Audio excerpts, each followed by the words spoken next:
Old energy technologies can be cleaned up. New ones can come online. Other nations are moving ahead. What will it take to keep the lights on in the United States and avoid the energy abyss? There's no question that transitioning to clean and renewable energy is going to be a huge task.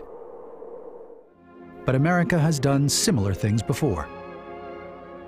Take the Hoover Dam and the electrification program of the 1930s, or the building of the interstate highway system.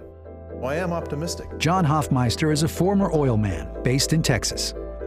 He headed up Shell in the United States. He also wrote a book entitled Why We Hate the Oil Companies, and he's worried that today America isn't making the right decisions about energy. You need to think of energy in a 50-year time frame. And our elected officials are thinking of energy in 2-year election cycles. That's ridiculous. And it is going to take us as a nation to an energy abyss, because you can't design an energy system to replace the 20th century, which is growing old and running out in some cases. You can't replace that with 2-year cycles of decision making. Other nations have changed. Look around Copenhagen and you see pedestrian walkways and bikes as a major form of transportation. In response to the oil shocks of the 1970s, Denmark turned away from fossil fuel and toward sustainable energy. In Denmark, we had car-free Sundays when nobody was allowed to drive their cars on Sundays, and there was a rationing of fuel and gas. These are sort of things that people remember. And well, we need to change. The U.S. also experienced the oil shocks, with gas lines and angry citizens. And for a while, America got serious about exploring alternatives to imported gasoline and fossil fuel. Here's the energy share of all federal non-defense R&D investment from 1957 through 2011. Investment ramped up in the oil shock, but then went down, down, down.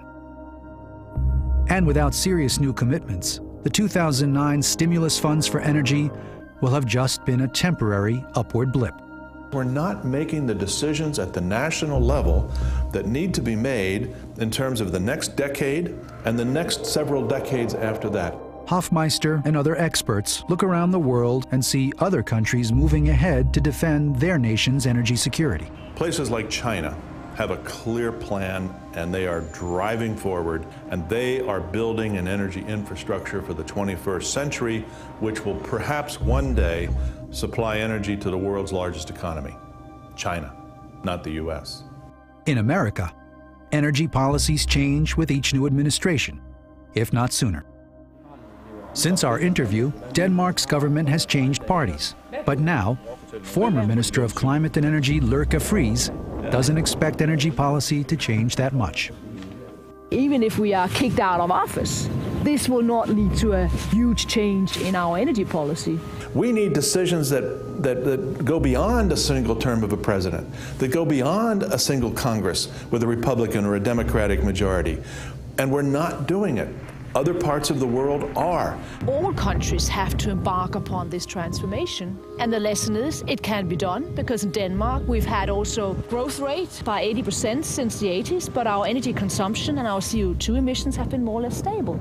We're going to find ourselves as a nation entering third world status when it comes to the reliability of our energy system within a decade if we don't get with a different program.